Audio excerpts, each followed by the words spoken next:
Jun je mjesec u kojem već beremo prve plodove posijane i posađene proljetos. Rani krompir, crveni i bijeli luk koji su rano posijani, grašak i mahune, blitva i špinat.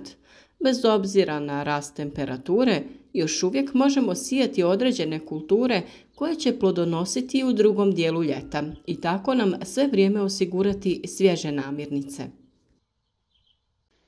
U pojedinačnim videima o određenim biljkama dali smo vam savjete kako i kada ih sijati, pa se neke biljne vrste mogu uzgajati sukcesivno, tako što ćete ih sijati u razmaku od 15 do 20 dana kako bi vam stalno bili dostupni za berbu. Mahune su jedna takva biljna vrsta. Mogu se sijati od ranog proljeća pa do augusta, te tada prispijevaju taman prije prvog mraza. Redovito ih zalijevajte i okopavajte, posebno ako se stvori pokorica. Kada dosegnu visinu od 15 do 20 cm, ogrnite ih. A ono što mi uvijek preporučujemo jeste malčiranje slamom ili nekim sličnim materijalom koji je vama dostupan. Na taj način sprječavamo isušivanje tla, te samim tim smanjujemo broj zalijevanja, sprječavamo pojavu i rast korova koji kradu hranjiva i vodu biljkama. Grah brzo raste i dobro podnosi toplinu, pa ga i sada možete posijati, ali u tom slučaju će mu trebati malo više pažnje. Kada u vrijeme cvjetanja vlada suša, a vjetar je jak, vreo i suh, dolazi do opadanja cvjetova.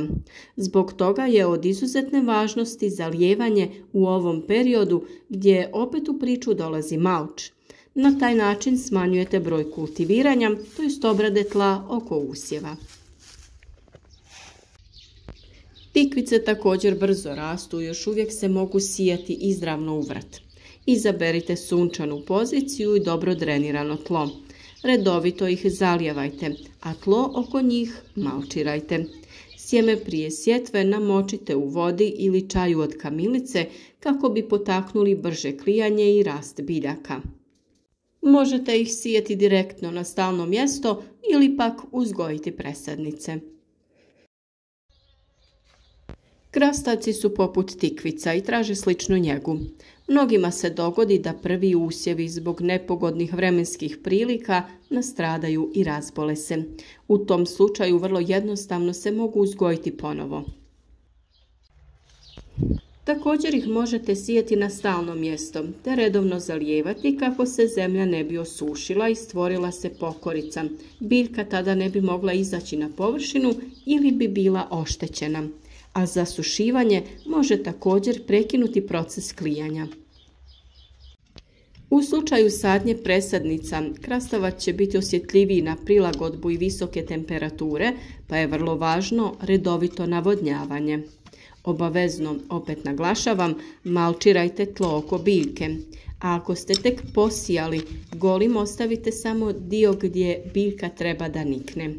Sijeti ih možete ponovo u drugoj polovini jula za berbu u septembru.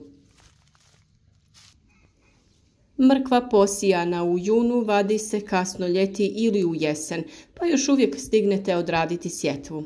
Prije sjetve dobro pripremite tlo koje mora biti rastresito kako bi se dobro razvijala i ne zaboravite na redovno navodnjavanje. Peršin je još jedna povrtna vrsta koja se može posijati ovoga mjeseca, ali uz redovito zalijevanje, budući da sjemenu treba duže vremena da proklija, nekada i po mjesec dana. Naravno, peršin možete uzgojiti iz presadnica koje uvijek možete imati u nekoj posudi i rasađivati po potrebi. A tu je i cikla koju također možete sijati u junu, ali ona isto zahtjeva rastresito i vlažno tlo te redovito zalijevanje. Pazite da ju ne posijete pregusto ili ćete morati odraditi prorjeđivanje. Postoje i sorte salate koje se mogu sijati tokom ljeta. Birajte one koje su otporne na vrućinu. Redovito ih navodnjavajte i malčirajte. U slučaju previsokih temperatura možete ih zasjeniti agrotekstilom. Na pozadini vrećice sa sjemenom istaknuto je vrijeme za koje je pojedina salata predviđena, pa provjerite.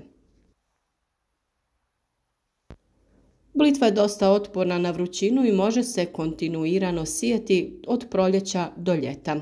Osigurajte joj prihranu i dovoljno vode, te uživajte u njenim blagodatima cijelog ljeta. Bosiljak je toploljubiva začinska biljka i još uvijek se može sijati u junu. Dobro uspijeva u sunčanim dijelovima vrta, a najbolji susjed mu je paradajz. Mi smo ga odmah dodali kraj našeg paradajza prilikom sadnje, a vi ukoliko niste, još uvijek stignete.